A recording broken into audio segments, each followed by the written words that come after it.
Heather McDonald has got the juiciest scoop. When you're on the road, when you're on the go, Juicy Scoop is the show to know. She talks Hollywood tales, her real life Mr. Segment serial data and serial sister. You'll be addicted and addicted fast to the #1 tabloid real life podcast. Listen in, listen up. Whoop whoop. Heather McDonald, Juicy Scoop.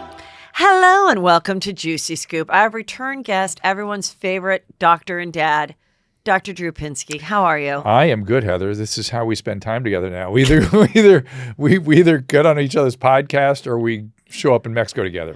We never get to see you otherwise. Well, I know. And I invited myself to your house for a pool party. Yeah, that's right. I forgot about that. I was disappointed we didn't do that. Well, I felt like, I just felt like I invited myself, and then Susan bought the noodles for me to float on and the burgers. Yes. But then I was like, wouldn't you rather just not have anybody? And I think she was kind of happy with that. She may have been. I was yes. not. Yeah. And so, you were not? No, why did you guys come over? Oh. I haven't seen you forever. But I thought, I'm going to see her next week, so it's all good. It's okay. Yeah. So we have a lot of things to discuss. As always. And got a lot of questions from everything good with you? Everything good with the I got to tell you, I run into Juicy Scoopers everywhere. They're the best. They are the best. And I'm always sort of stunned by it being an opener for so many people. It's like people that I don't expect it from. It's not the podcast world necessarily that all of a sudden like love you on Juicy Scoop or I'm a Juicy Scoop or that. Like that's how they identify themselves. That is awesome. It is awesome, and it's a lot of very intelligent women, I would say. That's sort of the general trend. We actually did a survey for my podcast company.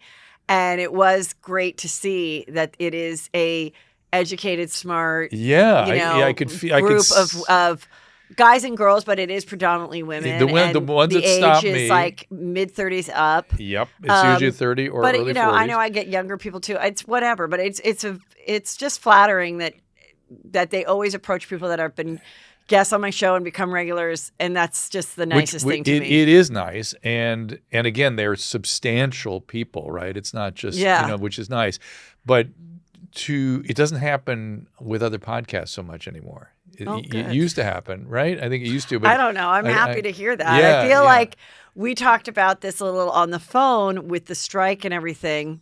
Unfortunately, there's going to be people who will have time on their hands, and I said, I think if this was a couple years ago, maybe people would be throwing those deals at them like they did for COVID. Yes. But I do feel like now people are realizing that this is a real skill, podcasting. It takes a certain kind of talent to keep it going for years on end.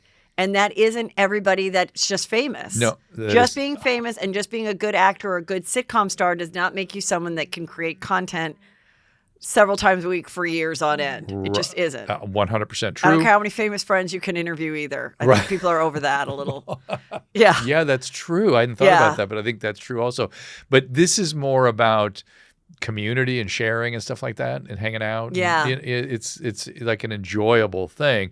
And other podcasts, occasionally stuff comes up when I'm on other podcasts, but the Juicy Scoopers identify themselves as Juicy Scoopers. That's like who I am. Yeah. I'm part of this community, which is very cool to see. So. That is great. And by the way, I'm just as I'm thinking about it, because it reminds me to call you and ask to come see you here and to get on the podcast. But this last time, right in a row, like 3 people stopped me. And I started getting jealous of Sarah and Chris. I'm like, they get to go all the time. I need to go in there. So, you could come more often. I just thought you were, so busy and live far away. But isn't that funny? But I literally felt jealousy. It's so funny. That's awesome. Yeah, I love that. So there you go. Do you like jealousy? Let's first talk about jealousy and everything else. That's your thing. Okay. About some Hollywood breakups. There's been a lot, and there's been a lot of discussion about open marriages, what causes these breakups, throughout. You and I have both been married very long. Yeah. Our anniversary is tomorrow. For how many years? 32. And, and every marriage is different, and everybody has their things that are easy and their things that are hard. Yes. But I started thinking, there's always stuff, right? Yeah. You got to kind of work it through, and the marriages go through evolutions, just tougher times than others. Yeah.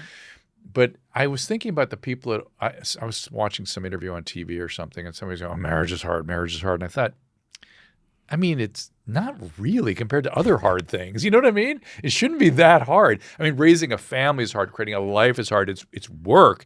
But the marriage sort of, if it's working, I mean, it can be challenging sometimes, but not that hard. Of course, I'm not married to Peter. But well, I mean, I just think every situation is different. But like I was talking, I was talking to my friend, Kate Casey, who has 5 kids, and she's got a great podcast too. Yeah. And she was like, yeah, call me. I'm driving from Carpinteria back all the way to Newport, drop my kid off, one of the kids off at some camp. That's the kid thing. So I call her later at 5. Yeah. And I was like, okay, let's like talk some juicy scoop. Yeah. And she goes, can I just ever get a break? I go, why? What happened? She goes, just as I walked in the house, the phone rang and the kid sprained his ankle and needs to be picked up. Yeah.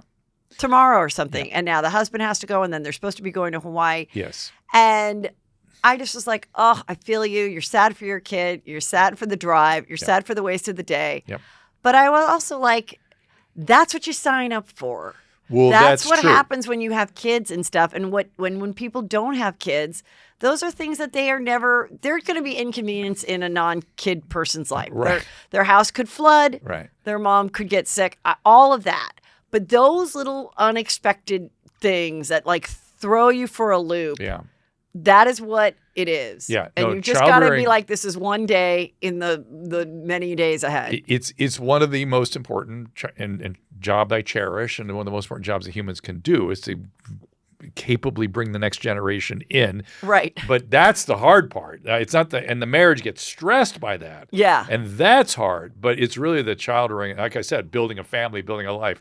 That's hard. Yeah. And people have abandoned that, I think. They're just like, whatever. There's there's this whole, a lot of people are like, I'm childless and proud and I don't want to be.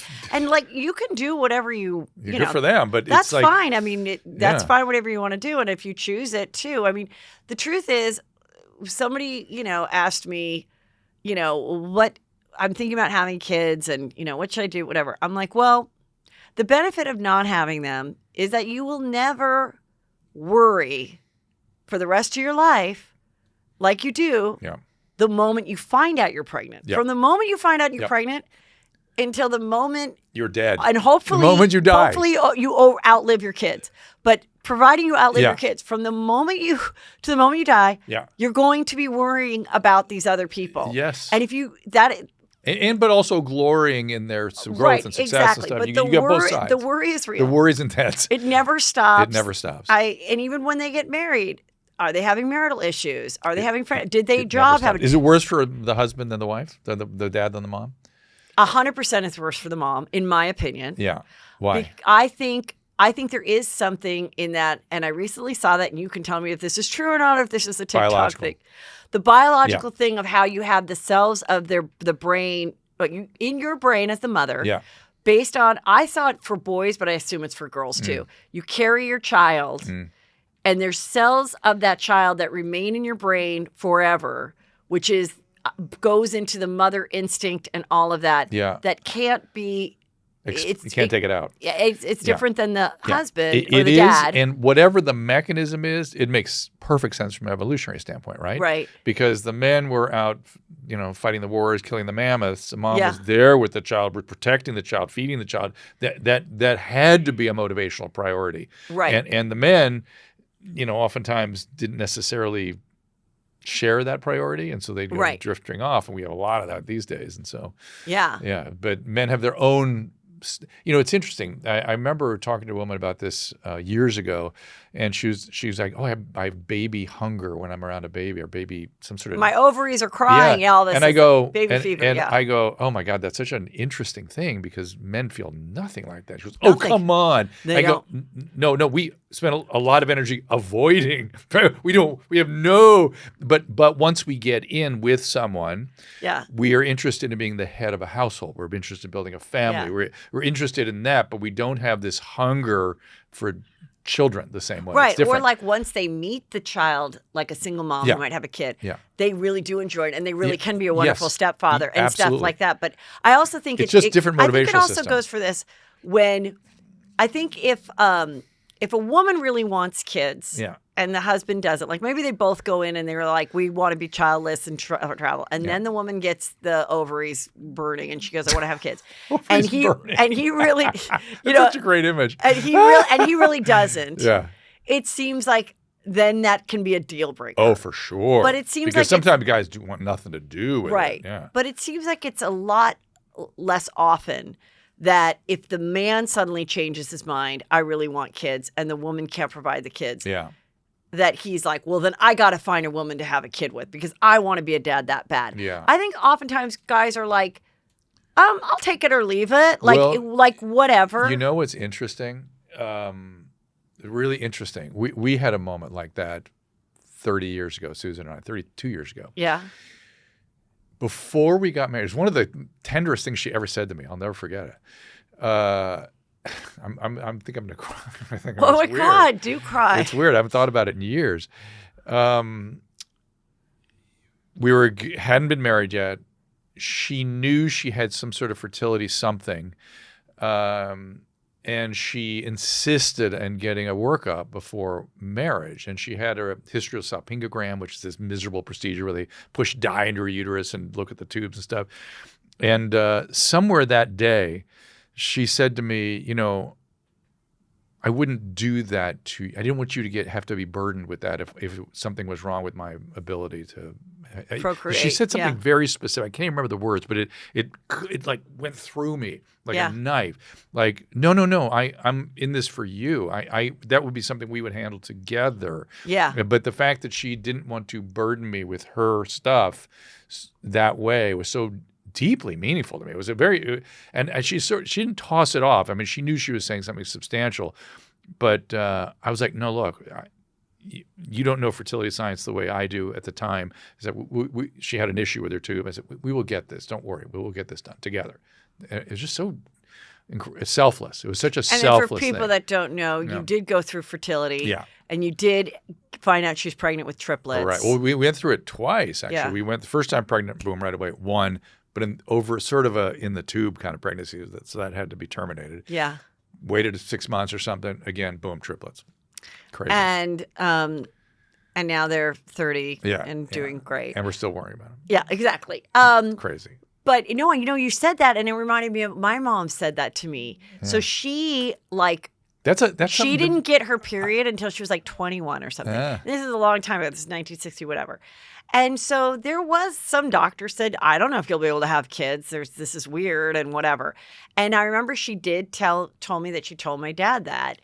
And he goes, that's fine. We'll just adopt. We'll adopt. You see, He didn't have an ego about I got to make sure it's my own sperm or whatever. He was just like, well, I'm in love with you. Right. And if we want to have a family, we'll figure out a way to have a family. And it's such an interesting instinct that a woman would have to be like so selfless. It's a selfless interest. And we are a more selfless species. I'm sorry, I agree. No, you for gender. are. I think we are the more selfless gender. You are. And this was such a clear example of that. Yeah. But then again, we're sort of the caretaker. We're like, no, we got you. I got you. We'll get through this, Yeah. Well, let's talk about some marriages that aren't as strong as yours. But I want to get to this business about open marriages because that's where I was heading. Okay. You wanted to put an example up there? I'm just going to put up a face. Well, okay, let's talk about open marriages. But let me we talked about it before. Let me put up a face of an open marriage. This is one that we believe is an open marriage, which is Will and Jada. But continue talking. Well, do you know Jason Ellis? Yes. Right. So he's explain who he is to the people that don't know. Jason is a skateboarder, sort of MMA fighter, sort of comedian, podcaster, radio host, interesting Australian dude, and a dear friend of mine. Okay. He got involved with Katie. Mm-hmm. They had this sort of insanely used to worry me, sort of sexually addicted kind of relationship. But just with each other. No, it would go all over the place. And when they got married, they kept it open completely, like wildly. Did they have any kids together? No, he has 2 kids, different marriage. Okay. And it seemed to make them both happy for years. So when this started happening, I watched very carefully because my experience has been when you open the marriage, the clock is ticking. I mean, this seems to be a business relationship or whatever. Maybe they have a ways of making it work. I mean, but really whatever the relationship is not going to last the openness. It just doesn't. I've seen it 1,000 times. And like I said repeatedly, there are armies of people trying to get people to be able to have a relationship between two people and keep it healthy. When you bring in other people, even if it's just sexual, feelings emerge that you don't anticipate. You just can't predict. People are very fluid emotionally when you get into these kinds of intimate situations. It can get. I think what marriage is you can't always have your cake and eat it too. Correct. If the love and the passion is not what you hoped it would be, right. Either you try to make it work or you get out. But you can't expect to have the marriage and everything and have it be great and fine, and that you can just be with somebody else that either that person isn't going to get weird. Yeah. No two people are completely on the same page. Or the person you're having the affairs with will get weird. Yeah. That's what I'm talking about. The person having the affair that goes in and is like, I'm just down to have an affair. So I started to watch the Hulu doc, Ashley Madison, which, by the way, some of these docs are I can't. I'm just they're so poorly. Sorry, some of them I don't think are greatly. And they're always so biased in whatever their point of view is. So it started out last night when I started to watch it. Yeah. And I remember Ashley Madison. For people that don't know, it started 2002, and it was just when you'd have to go on a website. There weren't apps or anything like that. Yeah. And it was life is short, have an affair. You'd put in your zip code and your age and say, I'm a woman, I live in 91364, and I did it once when I was at Chelsea lately, just curious. Didn't put a photo, didn't put my name, just put my age and my zip, and I got guys ready to meet me. Just literally, I couldn't believe it. And there are always guys ready to go. And then after that, there was a hack, and all these people came out, and there was actually a Real Housewives of New York whose husband was, on the list, and I interviewed her, and she's, to this day, they're still together and happy. And she said he and his friends did it as a joke. Whatever you want to believe, if you're still together, you 12 get years later, like okay, it's fine. Yeah, they're not going down that path. If maybe he did or whatever, or you got through it and you're fresh slate, I don't want to get divorced, think of all the swingers and everything from the 60s, and those people died together at the retirement hotel. Yeah. So I don't know that it can't happen, but no, they can figure it out. They just can't keep going. Right. So back to just to finish my story. Yeah. Katie and I watched Katie and Jason for years going, well, I guess I found the couple for whom it works. Okay. Because they broke up. Oh, so it didn't work. It did not work. How long did they go for? Must have been 7 years or so, 8 years. And it broke up, and it always breaks up horribly, very painfully. It's always bad. It's never we just agreed that this. Yeah. And isn't he also an out bisexual as well? Yes, and maybe more gay than bi, and that seemed to be. I didn't get into it with Katie, but that seemed to be something that she couldn't manage. But it goes under the heading again of you don't know what feelings are going to come out in these fluid situations. You got to declare your major and commit to that person. I really believe that strongly, and no judgment on anybody. Go be whatever with whomever. But if you want to have a relationship that sustains, you got to declare your major and you got to commit to that person. And how do you feel about these new groups of people that are doing the polyamorous? It just doesn't polyfamily. work. I know, good. There's two. Look at all the misery on the TLC shows and stuff of the sister wives and everything. I've never seen more unhappy women than sister wives. Yes. There's always that one who started it all that seems to kind of get something out of it. The rest of them are beyond miserable. I've never seen such misery. And the guy's miserable too. Oh, totally. That's the other Cody's thing. totally miserable. Yeah. So with the Ashley Madison, I just want to say. Yeah. So what they did is they had these actors. You'd see them being interviewed and it was actor playing Ralph from the website or whatever. And reenactments. Honestly, I was I wish Chris was watching this because I'd be no offense to SAG-AFTRA, I'm part of it, but this might make people go, are you that valuable? I mean, the acting was so bad. And I literally felt like I was in a bad acting class because it was they were reading and they were I just wanted something to be fresh. I wanted to feel that again. Oh, no. Do I regret it? I don't know. Like it was So it was all no real only customers. one girl in the beginning. I don't know how, one woman said, I knew something was up, follow your instinct. And then 18, when one day my husband went to the grocery store and my house phone rang and this woman's like, I've been having an affair with your husband for 18 months. Yeah. And she goes, the woman said to me, he told me he's going to work it out with his wife. And I'm like, oh, no, you're not. You're call the wife because you're with me because, Yeah. again, she changed her mind. Of course. They met through Ashley Madison. Yeah.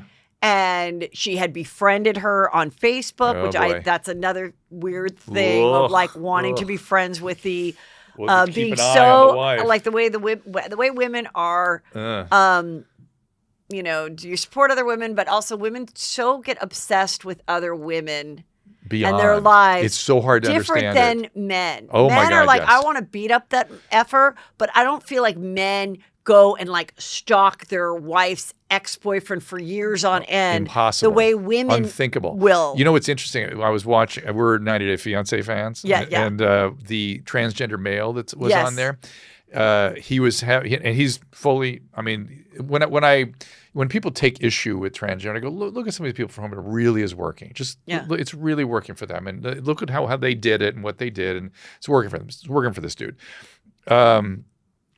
He had a fight with his sister. Yeah. And both Susan and I went, oh my God, that's two sisters fighting.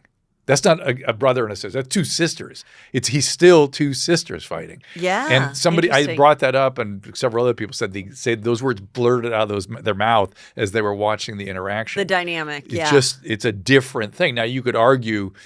I'm not making an argument about gender or anything. No. I mean, that just long-established relationship Right, has always right. been that way. Right. Fine. But I'm saying it's a different thing, and it still breaks through this gender identity, Yeah. even, which is kind of interesting. It's very interesting. Well, again, just even like raising boys and their dynamic, which is close to the same age difference. It's mysterious to women, isn't Shannon it? Isn't and it shocking? Yeah, the fight, like the fighting and the arguments. Isn't it shocking The to you? best thing about boys, at least with my kids, Yeah. is when they do get mad at each other. It's on. It's on, but it's And short. then it's over. Yeah. It's that's short. That's right. You mean no resentment to carry around? Yeah. None. Yeah. We get it out. Yeah. It's over. Then it's like, whatever, you want to play this basketball game or whatever, like moving on, Yeah.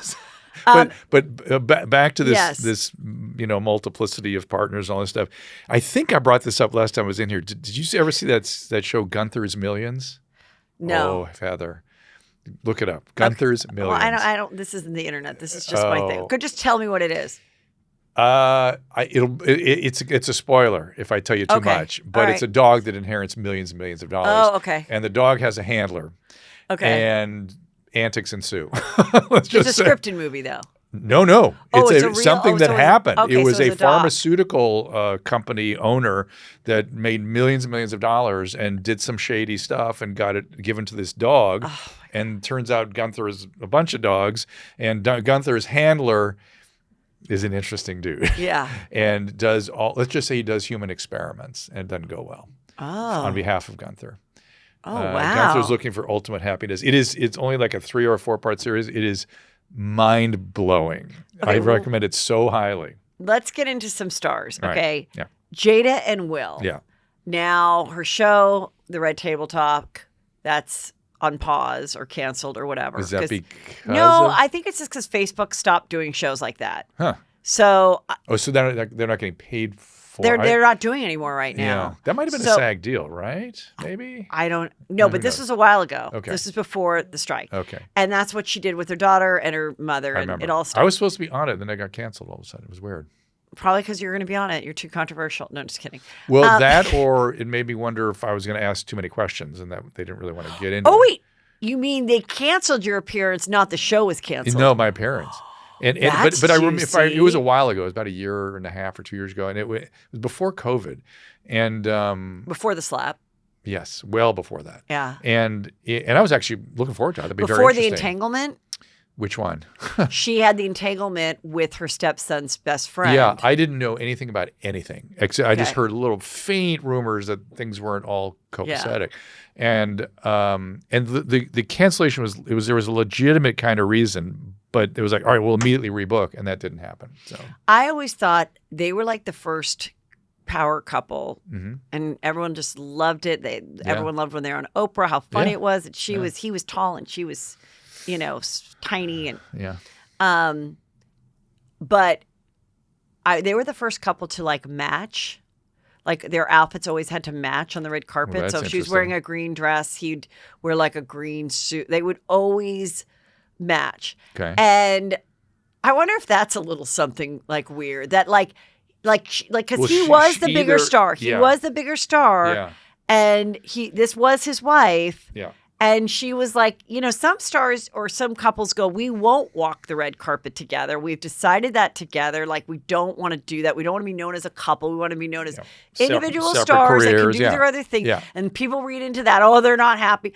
But and then maybe it isn't so great, especially when J-Lo did that too. She redressed Ben the first time they dated. Slicked back his hair, got him in a Rolls Royce, got rid of all the whatever team he likes. What does he like? The Boston teams. And got rid of those shirts and put him in and now, and then when she was with A-Rod, they matched. They'd be wearing all creams or all whatever. And so it's like. Now is that. I think that comes from the woman. I would think. Obviously. Unless you're married to a gay guy. Yeah. And so, but is that her rubbing her stink on him? Yeah. Okay. I think. And then him being. And apologies for how I use language. Yeah.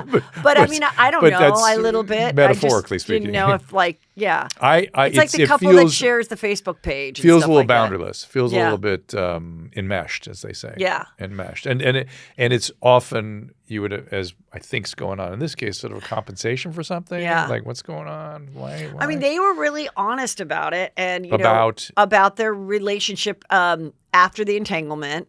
They did a episode on her show, where he came on, and Chris Rock joked about it in his special. Yeah. And it was humiliating for him. And they acted like they had this fun rapport, like as if, I know you ate the ice cream. Yeah. This one woke up at 2 a.m. Yeah. She's in my Haagen-Dazs. They literally acted like her having sex with this guy who was their child's family friend who kind of needed the guidance in the family. I mean, if anything, she kind of fucking groomed him and took advantage of him. Oh, boy. And he, mentally suffered because of it. And he was like, and she's like, and then I had an entanglement. And he's like they're kind of laughing. It was very weird. Acting. It feels that's got to be acting. And I feel like I have no idea who these two people are. Like none. Yeah. And Will has, if I remember right after the slap, he sort of said something like that up at the podium, we're trying to be these things, but who knows? Yeah. And I was like, I have no idea who the hell you are. I have no idea.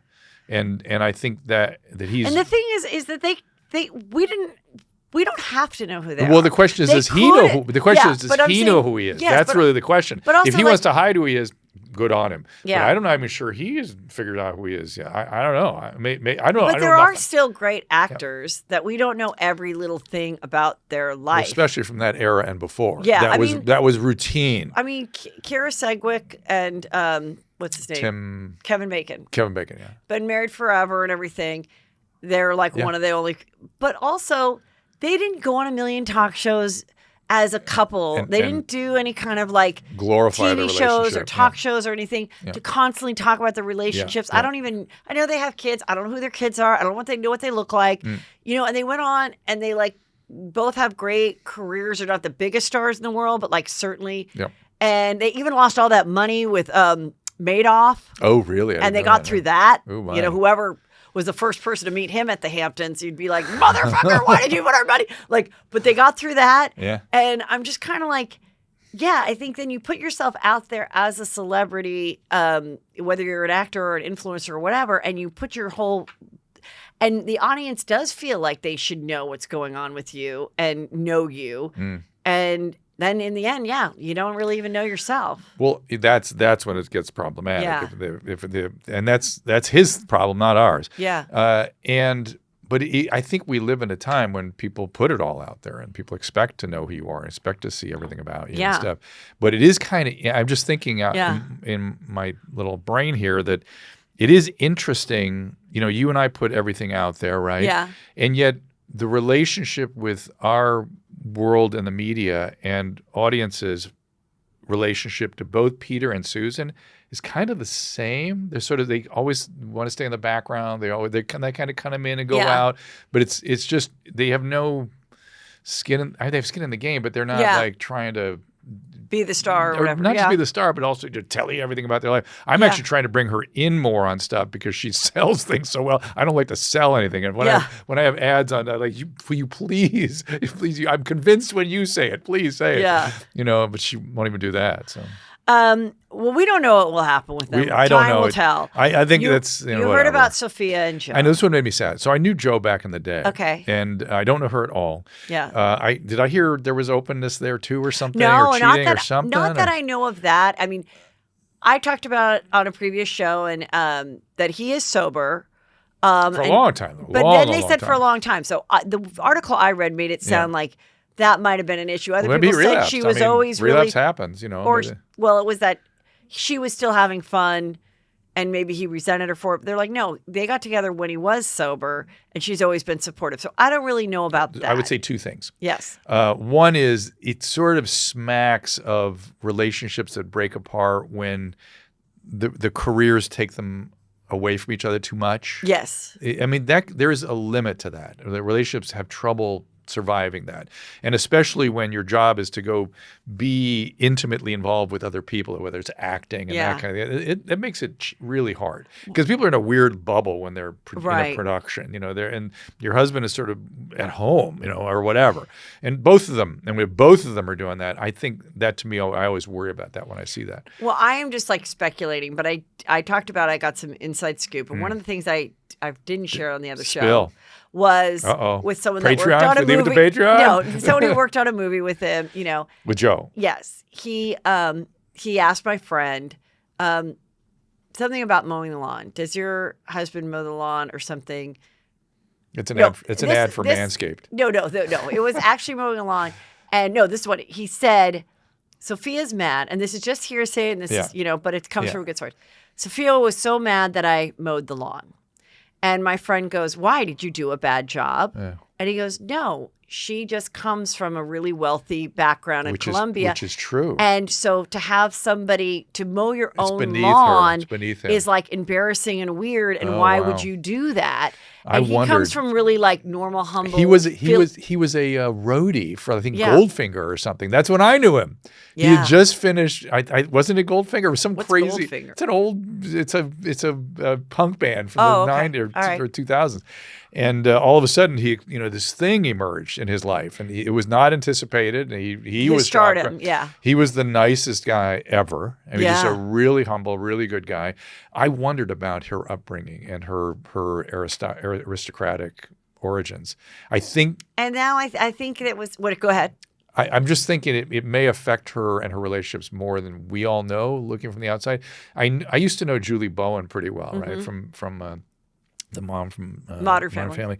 And she seems really to love Sofia Vergara. Like they're close friends. Yeah. And to me that says something. Like okay, well, whatever this is I think I'm saying is probably not that big a deal. But maybe in a marriage it does make a big deal. Well, I mean, I just think it's probably adds to one of those things that we're glad your background. I mean, that's why that dating eHarmony was that old man came up with that thing that you really should be a lot alike. Yes, opposites attract, but maybe likeness is what could go the long road. Well, this is something that goes back and forth in the literature, right? In the psychological literature. There's no doubt that we are attracted to similar, and that we do better with similar, and that most relationships start because of proximity. Mm-hmm. It's magically you marry the guy that was in the dorm down there. Magically, that's your soulmate. Right. Yeah. Interesting. Yeah. But that there are qualities, I would posit, personality qualities that they're different than sort of social, cultural kind of qualities, right? And those kind of have to fit. And if you have if you go more in one direction. Like I go more OCD, anxiety, intense. People like that to be intimately involved with, for me, can't. Yeah. I can't do it. You often hear people go like, we grew apart or we're just two different people. I don't know what that means. But I mean, it really does. Of course you're two different people. Of course you're two different people, but also like, yeah, maybe you really are so different that you don't really like the same things. Like you really don't have things in common. You don't have things to talk about. You don't morally, you're not the same. Politically, you're not the same. Religion, you're not the like. I think you can have some things where you're not the same. But I do think sometimes people get married and then they, you know, as time goes on, they're like, oh my God, like there's absolutely nothing that I like about you or that you like about me that we can even do together. I declared my love to my wife this morning because I'm leaving this afternoon. I have to go to Austin, and I'm going to miss our anniversary tomorrow. Cute. And I was wanting to say to her, I sort of put it in a note, was that I can't express. I'm getting emotional today. It's very weird. What are you doing to me? How much I didn't want this to come across wrong. Maybe I should process this with another woman, and that's you, which was how much I like her. Like, I like you so much. And I didn't want her to go, don't you love me? You know, women get, I thought you loved me. It's like, yes, I do. It goes without saying. But to really like, not everything, but even the things I don't like, I kind of like. Yeah. And that started for us. You know, we both spent a lot of our youth in Orange County on the beaches, and we still like that. We like the same things the same way.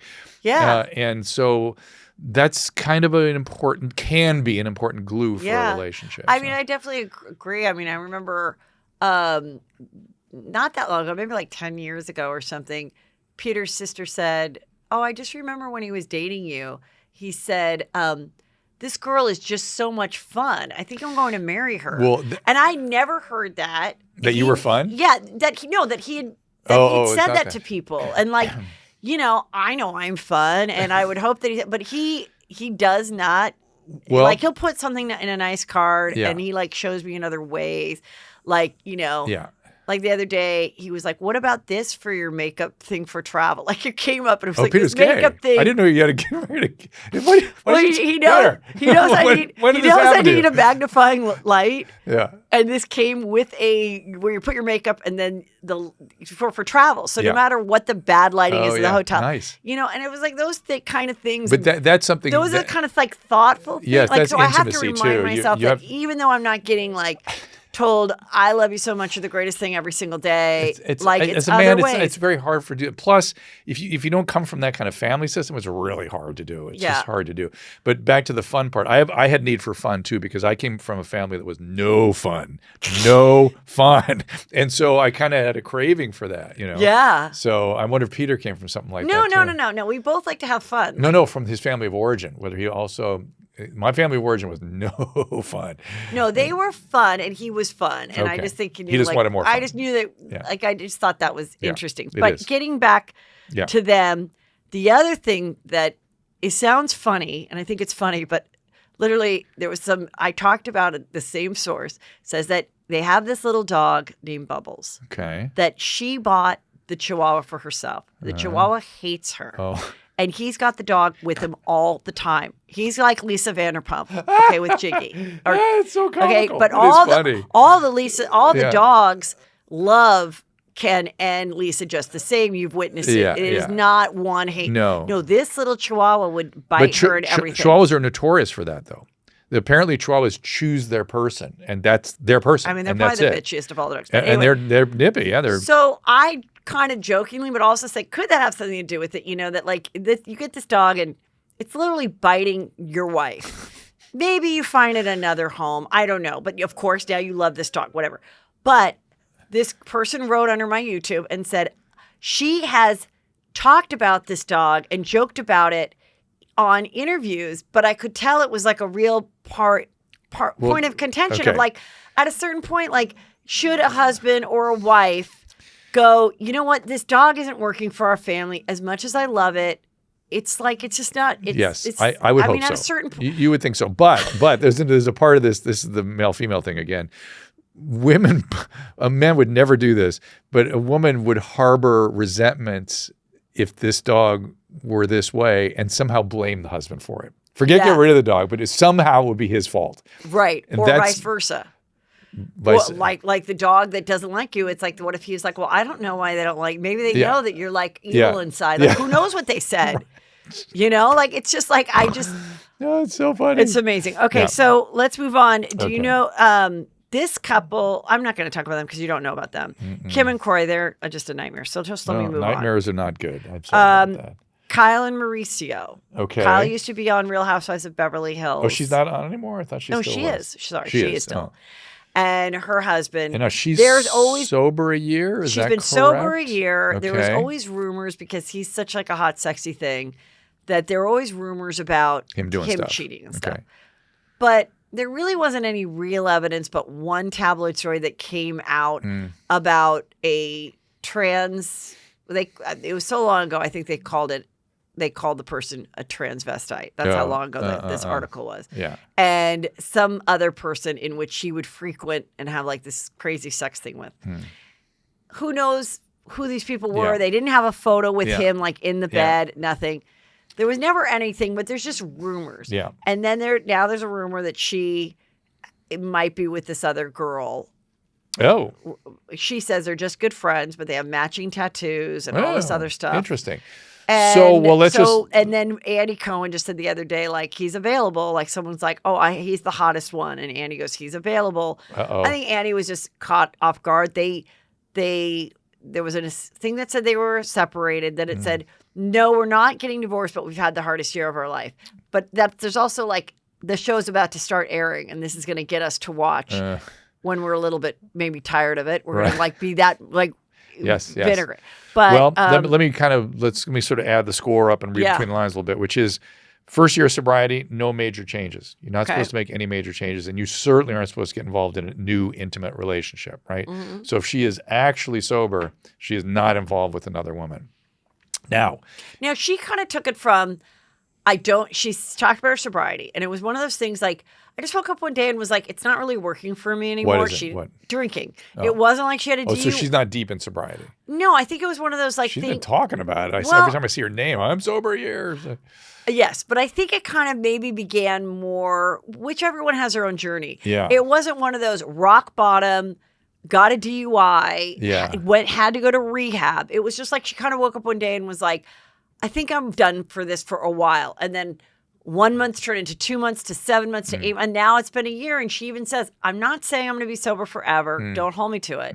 But this is what I've really enjoyed about it, my health and everything. Her sister had a problem, right? Her sister's had lots of problems with drug and alcohol. So and I don't know where she is. If seeing all that maybe got under her skin a little bit, Kyle's. Yeah. And so she felt like, look, I'm a hypocrite if I'm getting momentum with this stuff too, and I keep pointing at my sister. I got to take care of this also. I suspect something like that happened. I mean, I'm seeing a lot of things that are a big bummer on my TikTok feed, which is how bad alcohol is for you, especially as you age. Yeah, it's not good and your brain and everything, and and I'm like, wow, that's a big bummer. But it's not good. It's the only commonly used drug that is a carcinogen to almost every tissue in your body. It is one of the only ones that causes measurable brain damage over time. Like I can plot it out in a very specific way. Other ones do, but not as reliably as alcohol if you keep with it. And it makes you older. It makes you age. It sets the oxidative state of the body off. It's not good for brain. But listen. Yeah. This notion of trying to live forever and be a 30-year-old at 70 and stuff is flawed. Yeah. It is not living. You have to get a little philosophical sometimes. I feel pretty good at 65 that I feel lucky, but I want to live. I'm going to somewhere soon where I might be drinking some wine. And enjoy. I want to live my life. I want to have the dessert and I want to have the glass of wine. I mean, I'll go through periods where I'm healthier than others. But to not live your life, to not enjoy your life is a major mistake, in my opinion. And I'm not saying, you should use that as a way of justifying your cocaine use. I'm not saying that. I'm saying there's a balance. Right. There's a balance. Well, we'll see what happens with them. This girl, Carly Russell. All right. Yeah, I want to see that. Now, we're recording this in advance. Yes. But as of now, this girl is the new Sherry Papini. And Sherry Papini. You remember Sherry Papini? She went missing. She was jogging. And she stayed with her boyfriend. She faked a kidnapping. The point is. And also Runaway Bride. Remember that one? Let's just talk about fake kidnapping. It's not even fake kidnappings. Faking your own disappearance. What is it? What makes someone do that? What makes the press report it is my question. What do you mean? What is they went wrong missing? with them? Yes, it's missing person. Don't assume you know what happened. They bring up these. Remember the one to me that was the paradigm was the Runaway Bride. There was so clearly manic psychosis. So clearly. Remember she was on the phone and everything. She was talking. She ran away like the day before her wedding and disappeared. These two cases. These are always serious mental illness. SMI. Okay, but wait, hold on. Yeah. I just want to say, because I understand what you're saying about someone going crazy. Yeah. Sherry Papini and this girl, Charlie, obviously they have a mental illness to do this, okay? Yes. But it's showing evidence, both of them, Sherry got convicted. Of faking or kidnapping, using police, money to look for her, lying to police, all of that. What, in your opinion, makes someone... I've thought about it. I've joked about it. I've said, oh, this would be a funny movie. But to really go through it, to want people to worry about you, to want to kind of become famous from it and then come back okay from it. Because Sherry Papini never has given that sit-down interview and said, this is why I did it. Her own husband didn't realize for like a year, 4 years later, was finally when they cracked the case and said, and he realized, oh my God, she was with this other guy. She never really was kidnapped. For 29 days, he and her family and her 2- and 4-year-old kids thought that chances are she's probably dead. What makes someone do that? Weirdly, I didn't realize that's what I was watching. I watched a TikTok thread where she was doing the final police interview where they gave her all the information that they had. The husband's sitting there going, what the hell? And they've now broken up and she has to do some time. But what would make someone really plot it out and do that, in your opinion? I think it reminds me of, there's sort of a zone that I'm sorry to say this, that women particularly tend to get into. Of this secretive stuff. A friend of mine did her whole FBI fellowship in women who steal other women's babies and then build these huge stories. Sometimes cut out the baby and steal it. It's and that's to me, this is sort of in that zone of needing this extraordinary attention and story and then sticking with it. The sticking with it part is the part that's astonishing, that they just will not let it go. Is it a personality disorder? Certainly, right? I mean, there's something characterological going on. I'm not sure I can specify. It feels narcissistic, borderline, all that kind of stuff. But it's an odd thing, and I don't know that we can sort of put it under a diagnostic category. Like for Jussie Smollett, in my opinion, I think that was a plan to fuel his career. Sure. And use what was going on in society and everything else to create this story that would, get people hyped up and he'd be a victim and all that. Yeah.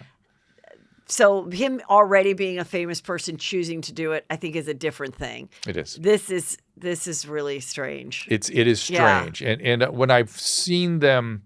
I'm trying to think about this woman, and it seemed watching that police thing, it was just a woman who had an affair and wanted to hide it. I mean, it just really and made some horrible choices. Now, why did she make those choices? But it wasn't it. Yeah. She really kind of used this guy. Yeah.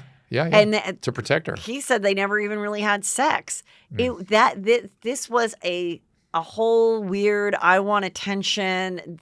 Yeah, I really. It reminds me of it all goes in the same zone. And hopefully she's getting help somewhere wherever she is. And I would love her to sit down. Oh, it'd be awesome. I would love her to sit down with me. But if she can't go with me, somebody. It reminds you of Jodi Arias a little bit. Yes. It's that same zone. Obviously, she's a murderer. It's different. But it has this sociopathic kind of crazy quality Well, speaking about of some other famous people here, I'm going to skip over to Casey Anthony. Casey, yeah. So Casey, I mean, she was a screwball, right? Right. But I don't think she was horrible and evil like they made her out to be. What do you think really happened? I think the kid climbed in the pool and drowned or something, and then the dad tried to hide it or some stupid cover-up. All the chloroform that you don't think... All that weird stuff where she was looking for ways to, I don't know what that was. All I kept saying at the time, and we built a case on HLN that there was something really, really wrong with her. She seemed terribly narcissistic. She seemed very turned on by all the attention without really seemingly disturbed by her child being dead. She was one of those like real pathological liars, which is you're lying about what you had for lunch. Yes. Like why it doesn't even matter. Yeah. Right. But the one thing I kept saying was, if she is as psychopathic and problematic as everyone is saying, we will see her again. She will not stay quiet. She'll do something else. And she didn't. And she hasn't. Yeah. Do you believe that she was molested by her dad and brother? No. Did she say that too? She said, once she was in prison for a while is when she realized that's what happened to her and then came forward with this story. I always thought she gave the kid like too much Benadryl or something. Yeah. And accidentally overdosed the child. And then was sick enough to compartmentalize the whole situation. Yeah. Avoid her parents, be like, well, it happened and I loved her, so Bella Via, whatever, tattoo, and live on my life. And like, I didn't mean for it to happen, but like, she's my angel in heaven and it's fine. It's possible. And then when it finally had to come, and then so she made it look like a psycho, with the tape, because it was like all the materials were from the house and everything. And then when she was really up against a wall is when they built the case of like the dad did it and the dad molested her. And then when she recently did a story, they did a documentary about it. She said, well, the dad comes up and is like, look what happened. She fell in the pool or whatever. I'm going to take care of her, but don't tell anybody because You've always kept the secret every time I molested you, so keep this secret. And I always I was joking when we were watching it because I was like, did she think that he took? And he said, "I'll make it better." She kept saying, "I thought she was alive. I thought she was getting fixed." I'm like, at the Pinocchio store, like, what do you mean? Like, if your kid was that sick, you wouldn't be going to Target with your friend's credit card, and you wouldn't be getting kept. You would be like, every day, Dad, what hospital is she at? Who is taking care of her? When are we going to come forward? That whole thing never got explained, and I think whoever was doing the doc did it in a way to get people to watch it because it literally made no sense at all. Yeah, and still there's lots of empty unknowns in this. Did her parents split up? I forget that part. Eventually, he got in a weird car accident. There was a lot of there was weirdness in the family that could have added to her weirdness. Yes, for sure. And I do think, like, all this happened. She's proceeded to like live an okay life, work for this detective or this lawyer that helped her. And so, maybe I think it's good she hasn't been a mother. I hope she never is a mother again. I don't think that's the job for her. Agreed. She's not a well person by any means. Maybe, like I said, maybe she's not the inherently evil. They made her, yes. I think maybe this happened and then you're like, how do I fix this? It's like something broke. And you're like, well, if I put the glue and put it together, will my mom notice that I broke the vase? Yes. And it's like, but it's a dead body. Right. But that kind of childlike, immature quality, she definitely had that. Yeah. Like this kind of like, she should not have been a mother. This was like a child. And she had the child young. Yeah. One of the questions was, what about Chris Watts? That was the guy who killed his 2 daughters and his pregnant wife. And then, this one in Denver, and then put them in the, more about, let me just ask a more general question, because you don't know this one, because this was, one of the questions was like, what drives someone to do the suicide, the killing the kids and then killing themselves? There's sort of 2 versions of it. Yeah. One is total psychosis, schizophrenia, or drug-induced, or mania. Oftentimes, those people think they're saving their family from something. Like that's how they think about it in their head. Like the demons or whatever. Right, because the devils are going to torture them. I'm just going to kill them to avoid the devils, whatever. Yeah. And then when they kind of come to about what's going on, then they can't handle it and they kill themselves.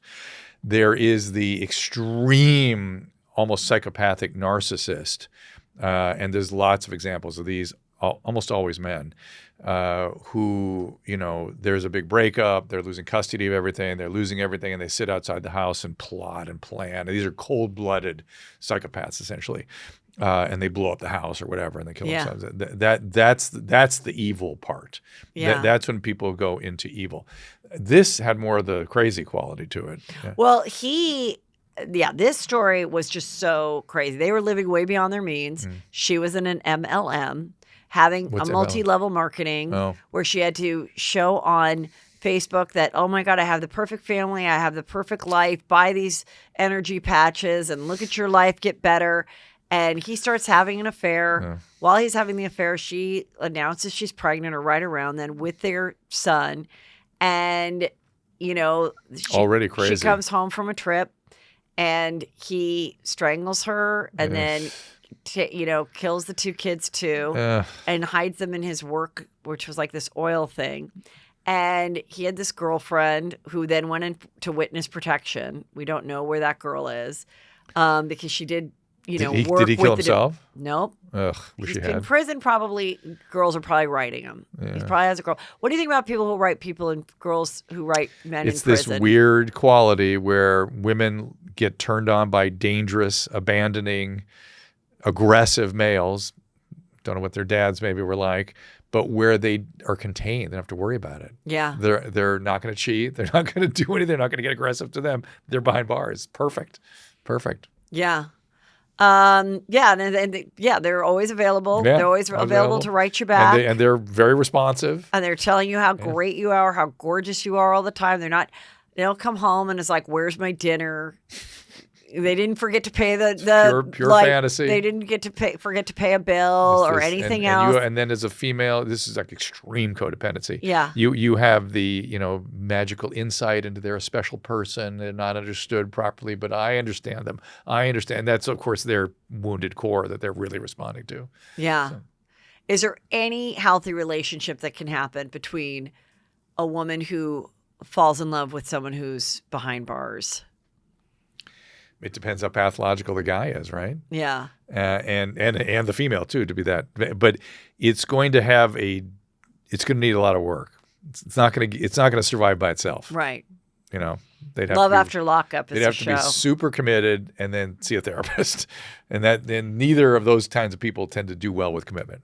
What do you think about the Menendez brothers trying to get a new trial? Are they? Because the latest news that came out was this guy who was part of Menudo. He said that he was unfortunately molested and raped by their father, who was the head of the record label. Okay. Even at their house. Yeah. And so that would mean that their whole defense of that we were molested. So the first trial that got out, and there was a mistrial. They got to share that evidence from like relatives and whatnot that remember the boys saying things like, I remember when I was 8 and my cousin Lyle said this. All that got out in the first trial. There was a mistrial. Yeah. The second trial happened after they lost the OJ. And so then the DA, was up against, I've got to win this one. And the judge chose to say, for this trial, none of that speculation from witnesses about if they were molested or not can be heard. Right. They, I guess, could say what they want, but no other people could speak on it. Yeah. And then they were convicted of the crime, which we know that they killed them. See, there's no question that they killed them. The molestation is not a defense against cold-blooded murder. It just isn't. Yes. Now, it might affect the sentencing right. or that kind of stuff because it's attenuating circumstances, or special circumstances. But a lot of people are molested and don't kill their parents. Yeah. It's to me, and by the way, if you needed help, this is constantly my refrain. If you have a serious psychiatric problem and it's making you violent or whatever, get help. And if you get to the point where you're drinking and driving and kill somebody, sorry, you just killed somebody, and that's on you now. Yeah. It's not your disease, it's you, and you have to make that right. I am crystal clear about this, that there's a point that once people cross that line, it's up to the legal system at that point. It's not a defense.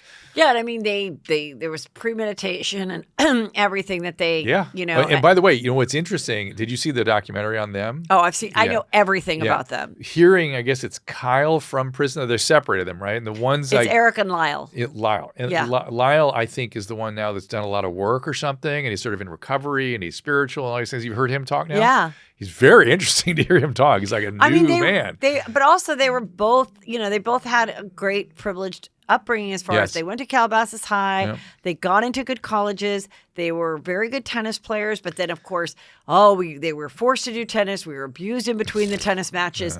All of that. And then, but yeah, I mean. Talk about white people problem. Forced to do tennis.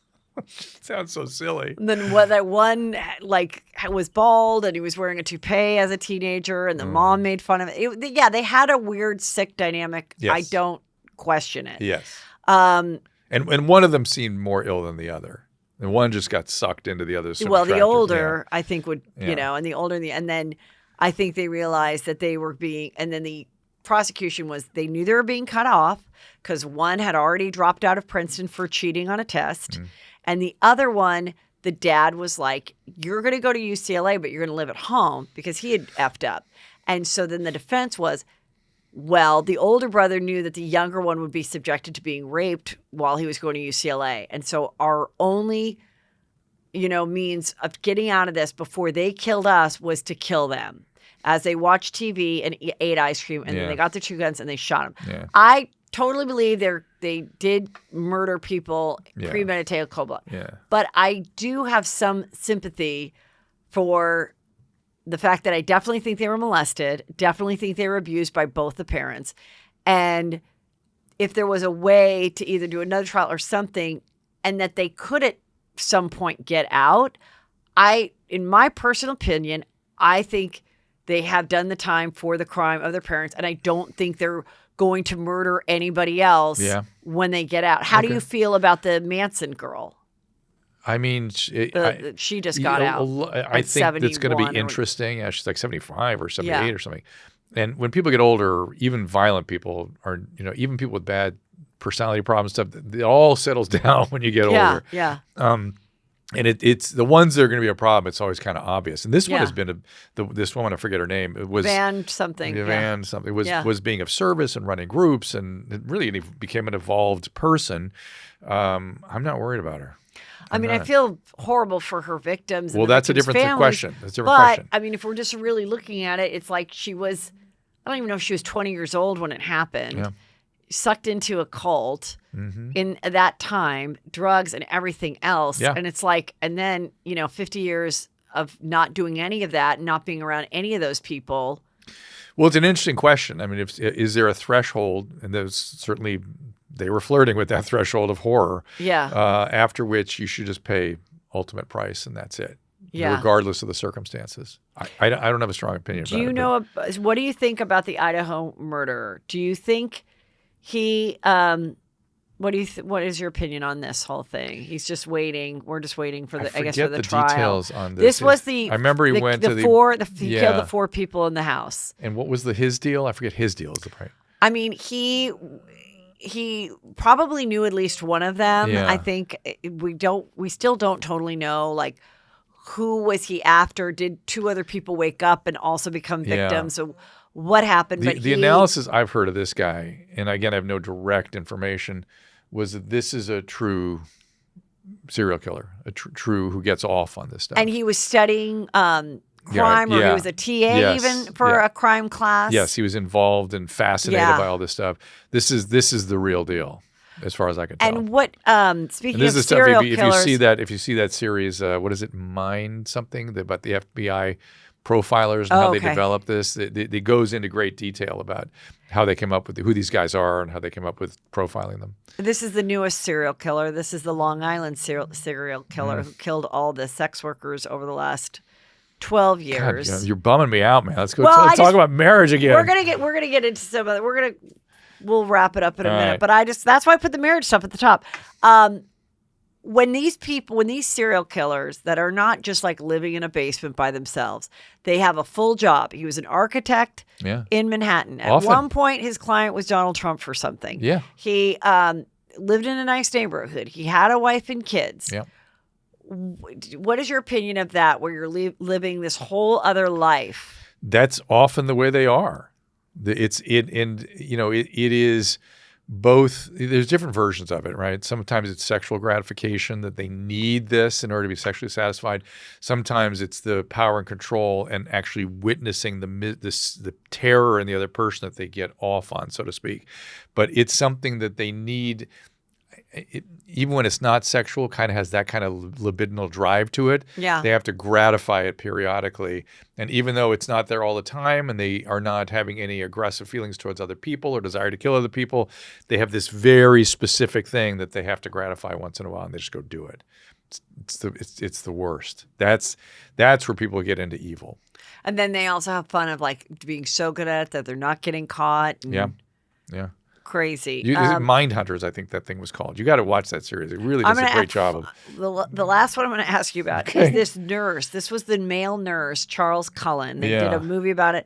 How he was killing patients. Yeah, he was killing patients. He was acting like he was the most caring thing. Yeah. And he would get off on killing, not even people that were that old, but just like, and they finally, what makes a health professional do that? Because he's not the only one. There's been a few. Well, when I've seen it in the past, it's sometimes, and I don't think that's what this is, but sometimes it's a sort of evangelical, vigilantism. Yeah. Like, we're letting people suffer. They need to just be allowed to die naturally. Right. We got to help them along. And they're going to stay in the system forever, and they don't know how miserable they're going to be. I need to help them and save them from this system. Right. This is, again, almost like the psychotic mom killing the kids so the devil doesn't get them. Yeah. They feel justified in saving them from the misery that.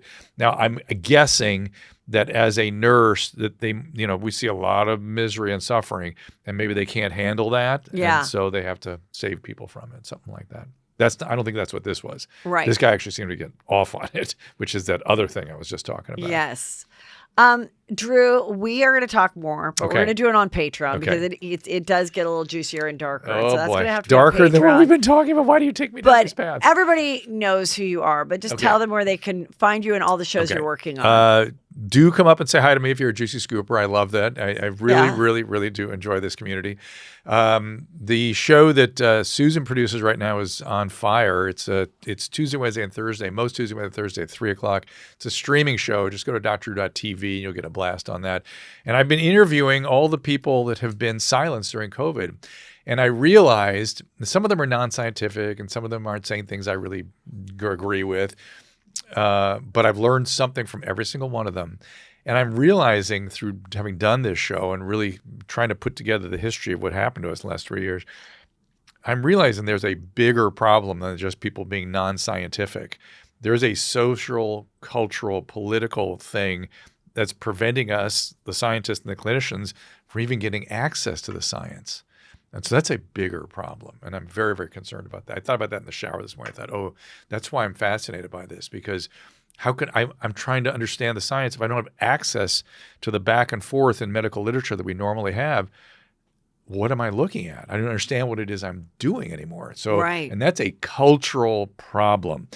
So anyway, that and at drdrew.com, After Dark, more comedy stuff. You'll like that a little better. It's more like Loveline. And then I do a show with Adam still now, 3 days a week. That's Adam great. Dr. Drew Show. Adam Carolla. Mm-hmm. All right. Thank you.